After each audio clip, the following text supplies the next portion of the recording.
ব্যালকনিতে রাখা ডিভানে বসে আছি। সত্যি আমার পোড়া কপাল। আমার কোনো স্বপ্নই পূরণ হলো না। ওরম দরম বিয়ে হয়ে গেল, এমনকি ঠিক করে কাঁদতেও পারলাম না। বিদায়ের সময় যখন আমি আম্মুকে জড়িয়ে ধরে কাঁদছিলাম, তখনই রুদ্র ভাইয়া এসে তাড়া দেওয়া শুরু করে।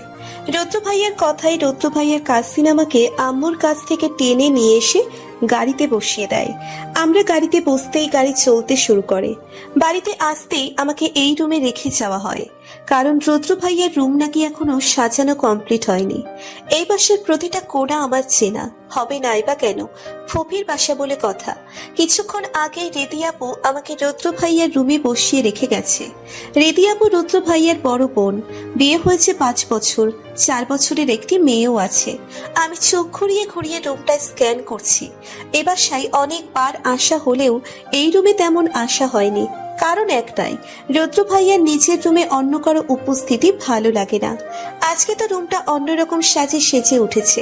সারা রুম ফুলের গন্ধে মো মো করছে। ঠাস করে দরজা লাগানোর শব্দে আমি চমকে সামনে তাকালাম। রুদ্র ভাইয়া এসেছে। রুদ্র ভাইয়াকে দেখে আমি গুটিয়ে গেলাম। কেমন যেন অদ্ভুত অনুভূতি হচ্ছে।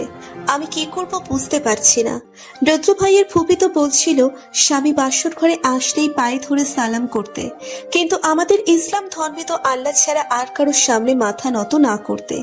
রুদ্র ভাইয়াকে আমার দিকে এগিয়ে আসতে দেখে আমি জড়সড় হয়ে বসলাম। রুদ্র ভাইয়া এসে ঠিক আমার সামনে দাঁড়ালো। রুদ্র ভাইয়া বরাবরের মতো গম্ভীর কণ্ঠে বললেন, আমাকে দেখে এত আনইজি ফিল করার কিছু হয়নি। তোমাকে আমার কিছু বলার আছে। আমি এবার রুদ্র ভাইয়া দিকে চোখ তুলে তাকালাম। রুদ্র ভাইয়া একটা দীর্ঘশ্বাস ফেলে বলতে শুরু করেন, এই কথাগুলো আমার আগে বলা উচিত ছিল। আমি বলার চেষ্টাও করেছিলাম, কিন্তু বলার সুযোগ পাইনি। হয়তো তোমার সাথে অন্যায় করা হচ্ছে, কিন্তু আমি নিরুপায়। আমি আমার মাকে খুব ভালোবাসি, এতটা ভালো হয়তো আমি নিজেকেও বাসিনি। আম্মুর কথা আমি কোনোদিনও ফেলতে পারি না, তাই তো তোমাকে বিয়ে করতে হলো। আম্মুকে আমি অনেক বোঝানোর চেষ্টা করেছিলাম, কিন্তু আম্মু বুঝতে নারাজ। তোমাকে তার পুত্রবধূ হিসেবে চাই। আমি বিয়েতে রাজি না হলে খাওয়া দাওয়া সব বন্ধ করে দিবেন, এক ফোঁটাও পানি খাবেন না। আমি বিয়েতে রাজি হলেও বাড়ি ছেড়ে চলে যেতে চেয়েছিলাম, কিন্তু আম্মু দিব্যি দিয়ে বসে। আমি দিব্যি বিশ্বাস না করলেও আম্মুর লাইফ নিয়ে বিন্দু পরিমাণ রিস্ক নিতে চাই না। তোমাকে ফোনও দিয়েছিলাম, কোনো কারণে হয়তো কল কেটে গিয়েছিল। এরপর থেকে তোমার ফোন বন্ধ ছিল, আর আম্মুও জেনে গিয়েছিল বিয়ে ভাঙার জন্য আমি তোমাকে ফোন করছি। আম্মু তখন বলেছিল যদি আরেকবার আমি তোমার সাথে যোগাযোগ করার চেষ্টা করি, তাহলে আম্মু বাসা ছেড়ে চলে যাবে। আপনি এগুলো আমাকে কেন বলছেন? আমি কোনো সিনেমার নায়ক না যে আমার অমতে বিয়ে হয়েছে বলে তোমার উপর অত্যাচার করব। আমি অবুঝ নই। যেখানে আমি ছেলে হয়ে বিয়ে ভাঙতে পারি নাই, সেখানে তোমার পক্ষে তো অসম্ভব। তার উপর তোমার আগে একটা বিয়ে ভেঙেছে। এখানে দোষ তোমার না আমার। এই অন্যায়ের জন্য আমাকে যা করতে হবে তাই করব, কিন্তু তোমাকে নিজের স্ত্রী হিসেবে মানতে পারবো না। তোমার সাথে আমার ঠিক যায় না। আমি নিজেকে বোঝানোর চেষ্টা করেছিলাম, কিন্তু তোমাকে ভালোবাসা বা নিজের স্ত্রী হিসেবে মেনে নেওয়া আমার পক্ষে সম্ভব না। তুমি আমার থেকে বয়সে অনেকটাই ছোট, আর তুমি আমার কাজিন। এই ব্যাপারগুলো আমার কাছে বিশ্রী লাগছে। তাই প্লিজ তুমি আমার বউ হবার বা নিজের অধিকার আদায়ের চেষ্টা করো না। বাহ, আপনি কত সহজেই কথাগুলো বলে দিলেন। আপনি যতটা সহজে কথাগুলো বলে দিলেন, সবকিছু কি এতটাই সহজ? আমার কি কোনো সেলফ রেসপেক্ট নেই? আপনাদের বাসায় এমনি এমনি পড়ে থাকবো? আপনি আমার লাইফটা নষ্ট করে দিলেন। আমি তোমার জীবন নষ্ট হতে দিব না। কয়েক মাসের মাঝেই আমাদের ডিভোর্স হয়ে যাবে, আর এই ব্যাপার কেউ কিছু জানবে না। আমাদের ফ্যামিলি ব্যতীত আর কেউ কোনোদিন তোমার আমার বিয়ে অথবা ডিভোর্সের কথা জানবে না। তুমি যতদিন এখানে আছো ততদিন তুমি আমার দায়িত্ব। আরাফ, আয়মান, রুদ্র কখনো নিজের দায়িত্ব অবহেলা করে না। কথাগুলো বলে রুদ্র ভাইয়া নিজের ড্রেস নিয়ে ওয়াশরুমে চলে গেলেন। আমার চোখ দিয়ে টুপটাপ করে অশ্রু গড়িয়ে পড়ছে। বুকে অসহনীয় ব্যথা হচ্ছে। এরকম জীবন তো আমার কাম্য নয়। আমি তো আমার স্বামীর দায়িত্ব না, ভালোবাসা হতে চেয়েছিলাম। দোষ তো আমারই। আমার উচিত ছিল রুদ্র ভাইয়াকে কল করা, তাহলে আজকে এই দিন দেখতে হতো না। দরজা খোলার আওয়াজে আমি দ্রুত চোখের জল মুছে নিলাম। আমি নিজেকে কারোর সামনে দুর্বল প্রমাণ করতে চাই না। রুদ্র ভাইয়া ওয়াশরুম থেকে বের হতেই আমি ওয়াশরুমে প্রবেশ করলাম। ফ্রেশ হয়ে বের হয়ে দেখি রুমে ড্রিম লাইট চলছে শুধু। উনি বিছানার এক সাইড হয়ে শুয়ে আছেন। আমি বিছানার এক পাশে দাঁড়িয়ে ভাবছি শুয়ে পড়বো না দাঁড়িয়ে থাকবো। সারা রাত তো এভাবে দাঁড়িয়ে থাকতে পারবো না। আমি ইতস্তত বোধ করতে করতে ওনাকে জিজ্ঞেস করলাম, আমি কোথায় শোবো? রুদ্র ভাইয়া এতক্ষণ চোখ বন্ধ করেছিল। আমার কথা শোনার সাথে সাথে ধপ করে চোখ খুলে ফেলেন। আমি একটু চমকে উঠি। উনি রাগ মিশ্রিত গলায় বলেন, আমার মাথায় শো ডাফার, এখানে কোনো সিরিয়াল হচ্ছে না, আর না আমি সেই সিরিয়ালের নায়ক। আমরা লিগেল হাজব্যান্ড ওয়াইফ, আমরা বেড শেয়ার করতেই পারি। তোমার জন্য অন্য একটা অপশন আছে, তুমি চাইলে বেলকনিতে থাকতে পারো। উনি আবার চোখ বন্ধ করে ফেলেন। এদিকে ওনার কথা শুনে আমার মাথায় ধপ করে আগুন জ্বলে উঠেছে। আমি ঠাস করে ওনার সাথে শুয়ে পড়লাম। সাথে সাথে তিনি ছিটকে সরে গেলেন আর মৃদু চিৎকার করে বলেন, পাশে শুতে দিয়েছি বলে আমাকে ছোঁয়ার মতো দুঃসাহস দেখিও না। তোমার শরীর যদি একটু আমার শরীরকে স্পর্শ করে তাহলে সোজা বাপের কাছে রেখে আসবো। এই যে শুনুন। আর একটা কথা বললে রুম থেকে বের করে দিব। সকাল সকাল ঘুম ভেঙে গেল। বিছানা ছেড়ে উঠতে গিয়েও টান অনুভব করি। পেছনে তাকিয়ে দেখি রুদ্র ভাইয়ার পিঠের নিচে আমার ওড়না। ওড়না ধরে টান দিলাম, কাজ হলো না। আমি এবার ওনাকে ডাকা শুরু করলাম, রুদ্র ভাইয়া, রুদ্র ভাইয়া, রুদ্র ভাইয়া।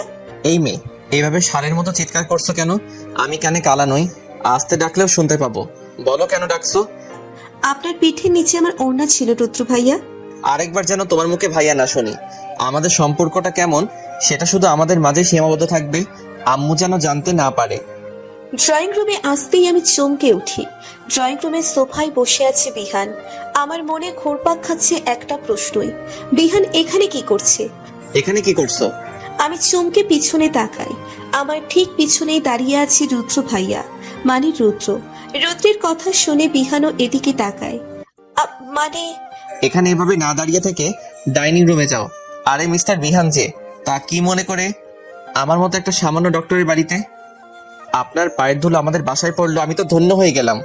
বিহান রুদ্রের কথা পাত্তা না দিয়ে আমাকে উদ্দেশ্য করে বলে, রিয়া, তুমি এখানে? ডক্টর রুদ্রের বাসায় তুমি কি করছো? বিহানের সাথে রুদ্রের আগে দেখা হয়নি। মামনির সাথে বিহানের পরিচয় হলেও রুদ্রের সাথে হয়নি। রুদ্র আমার বিয়ের কোনো অনুষ্ঠানেই ছিল না। আমি কি বলবো বুঝতে পারছি না। আমতা আমতা করে কিছু বলতে যাব, তার আগেই রুদ্র থমথমে গলায় বলে, আপনি ওইদিকে নজর না দিয়ে এদিকে দিন। রিয়া এখানে কি করছে সেটা আপনাকে না জানলেও চলবে। রিয়া, তুমি ডাইনিং রুমে যাও। রুদ্রের চোখে আমি স্পষ্ট রাগের আভাস পাচ্ছি। তাই কোনো কথা না বাড়িয়ে সেই স্থান ত্যাগ করে আমি সোজা কিচেনে যাই। কিচেনে মামনি কাজ করছিল। আমি মামনিকে পিছন থেকে জড়িয়ে ধরে বলি, কি রান্না করছো মামনি? তুই আমাকে মামুনি ডাকছিস কেন? প্লিজ মামনি, তুমি আমাকে এখন তোমাকে আম্মু ডাকার কথা বলো না। সবাই তোমাকে খালামণি ডাকলেও আমি কিন্তু ছোটবেলা থেকেই তোমাকে মামনি ডেকে আসছি। আমি আম্মু টাম্মু বলতে পারবো না। আমি তোমাকে সারা জীবন মামনি বলেই ডাকবো। পাগলি একটা, ডাইনিং টেবিলে বস, আমি তোর জন্য খাবার নিয়ে আসছি। আজকে তোর ফেভারিট বিরিয়ানি রান্না করেছি। তুমি সকাল সকাল ব্রেকফাস্টে বিরিয়ানি রান্না করছো শুনলে তোমার ছেলে বাসা মাথায় করে ফেলবে। তোমার ছেলে তো হেলথ নিয়ে এক ঢোক জল বেশি খায়। সকালে এই অয়েলি ফুড জীবনেও তোমার ছেলে খাবে না, বরং 101টা জ্ঞানের বাণী শুনিয়ে দিবে। ওর প্রিয় খাবার খাবে, আমরা আমাদের প্রিয় খাবার খাবো। ওর প্রিয় ওই ঘাসটা রান্না করে রেখে দিয়েছি। আমি গরম গরম বিরিয়ানি 1 প্লেট নিয়ে ডাইনিং রুমে বসে পড়লাম। 1 চামচ বিরিয়ানি মুখে দিতে যাব, তখনই বিহানের একটা কথা আমার কানে আসে। প্লিজ ডক্টর রুদ্র, আপনি আমার বাবার অপারেশনটা করে দেন। আমার মতো একটা সাধারণ ডক্টর দিয়ে আপনি আপনার বাবার চিকিৎসা করাবেন? আপনি না বলেছিলেন আমার থেকে বড় ডক্টর দিয়ে আপনার বাবার চিকিৎসা করাবেন? সেদিন আমি ভুল করেছিলাম, তার জন্য ক্ষমা চাইছি। আপনি আমার বাবার অপারেশন করাতে রাজি নন শুনে অন্য কোনো ডক্টর আমার বাবার অপারেশন করতে রাজি হচ্ছে না। তো আমি কি করব? প্লিজ আপনি রাজি হয়ে যান অপারেশন করানোর জন্য, না হলে অনেক বড় ক্ষতি হয়ে যাবে। আপনি যত টাকা চান ততই দেব। আমাকে টাকা দেখাতে আসবেন না। আপনাকে কিনে নেওয়ার মতো ক্ষমতা আমার আছে। হার্টলেস মানুষের আমি হার্টের অপারেশন কি করে করব? এতগুলো মানুষের সামনে বিনা কারণে নিজের ছেলের দ্বারা একটা মেয়েকে অপমানিত হতে দেখেও যে লোক চুপ করে থাকে, আমার মনে হয় না সেই লোকের হার্ট আছে। আপনি এখন আসতে পারেন। আমি খাচ্ছিলাম আর মামনির সাথে কথা বলছিলাম। আমার দৃষ্টি স্থির হয় রৌদ্রের দিকে। রৌদ্র আমার দিকে অগ্নি দৃষ্টি নিয়ে তাকিয়ে আছে। উনি কেন রেগে আছেন সেটা আমি বুঝতে পারছি না। আমি ভয়ে ভয়ে চোখ নামিয়ে ফেললাম। আমার আর খাওয়া হলো না। কেউ আমার দিকে তাকিয়ে থাকলে আমি খেতে পারি না। পেট ভরে গেছে বলে রুমে চলে এলাম। কি ভয়ানক চাহনি! বুকে হাত দিয়ে লম্বা শ্বাস নিলাম। যেটা পড়তে পারো না সেটা পড়ো কেন? আমি চমকে পিছনে তাকাই। আমি ভ্রু কুঁচকে বলি, মানে? আজকের পর থেকে তোমাকে যেন আর শাড়ি পরতে না দেখি। আপনি বললেই হলো নাকি? আমি আপনার ইচ্ছে মতো একদম চলবো না। আমি আমার মতো করে চলাফেরা করব। আপনি আমাকে নিজের স্ত্রী হিসেবে মানেন না, সেহেতু আমার উপর কোনো বিষয় নিয়ে জোর করার অধিকার আপনার নেই। আপনি আপনার মতো থাকবেন, আমি আমার মতো থাকবো। আপনি আমার লাইফে ইন্টারফিয়ার করবেন না, আমি আপনার লাইফে ইন্টারফিয়ার করব না। তোমার ফর্সা পেটে যে একটা তিল আছে সেটা সবাইকে দেখাতে হবে। আমি চমকে নিচের দিকে তাকাই। পেটের কাছ থেকে শাড়িটা সরে যাওয়ায় পেটের কিছু অংশ দেখা যাচ্ছে। আমি আঁচল দিয়ে পেট ঢেকে ফেললাম। উনি ডোন্ট কেয়ার ভাব নিয়ে ওয়াশরুমে চলে গেলেন। লজ্জায় আমার মাথা কাটা যাচ্ছে। রুদ্র ওয়াশরুম থেকে বের হতেই আমি ওনার সামনে দাঁড়িয়ে বলি, আমি তো আপনাকে ভদ্র ভেবেছিলাম, কিন্তু আপনি তো দুনিয়ার অসভ্য। আপনার নজর ভালো না, আপনি মেয়েদের পেটের দিকে তাকিয়ে থাকেন। ছি! এখানে ছি বলার কি আছে? দেখার জিনিস দেখবো না? তুমি দেখাইবা আর আমি দেখবো না? আমি চোখ রাঙিয়ে ওনার দিকে তাকিয়ে বলি, আপনি... হুশ, একদম আমার সাথে চিৎকার করে কথা বলবে না। আমি বলেছি তাই দোষ। আর বিহান যে হা করে তাকিয়েছিল, জানো তখন আমার কি ইচ্ছে হচ্ছিল? ওই বিহানকে জাস্ট খুন করে ফেলতে, আর তোমাকে একটা থাপ্পড় মেরে বোঝাই শাড়ি কেমন করে পরতে হয়। আমি মেয়েদের গায়ে হাত তুলি না, তাই তুমি বেঁচে গেলে। আই সোয়ার, আরেকদিন যদি তোমাকে এভাবে শাড়ি পরতে দেখে আমি জাস্ট তোমাকে খুন করে ফেলবো। প্রপারলি যেদিন শাড়ি পরতে পারবে সেদিন থেকে শাড়ি পরবে। আমি যেভাবে ইচ্ছে সেভাবে শাড়ি পরবো। আপনার কি? ইচ্ছে হলে আমি বলিউডের নায়িকাদের মতো করে শাড়ি পরবো, তাতে আপনার কি? আপনারা তো চলে কেন? উনি আমার দিকে চোখ রাঙিয়ে তাকান, পরে কোনো বাক্য ব্যয় না করে সোজা রুম থেকে বের হয়ে যান। উনি রুম থেকে বের হয়ে যেতেই আমি লজ্জায় মেইয়ে গেলাম। আমি এতক্ষণ ধরে সবার সামনে এভাবেই ছিলাম। ভাগ্য ভালো আঙ্কেল বাসায় ছিল না, না হলে লজ্জায় মাথা কাটা যেত।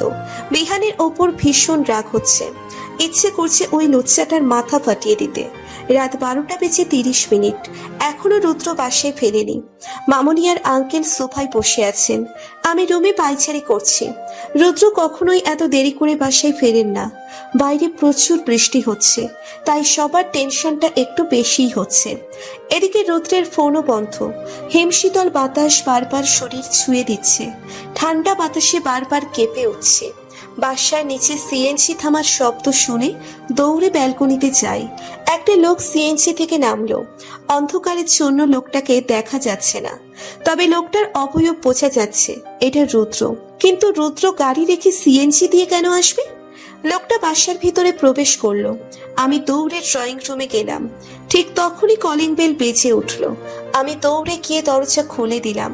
দরজার সামনে ভিজে অবস্থায় দাঁড়িয়ে আছে রুদ্র। আরে আরে, কই যান আপনারা? একটা লাইক দিয়ে যান। এত কিপটামি করেন কেন? একটা লাইকই তো দিবেন। প্লিজ প্লিজ প্লিজ একটা লাইক দিয়ে যান।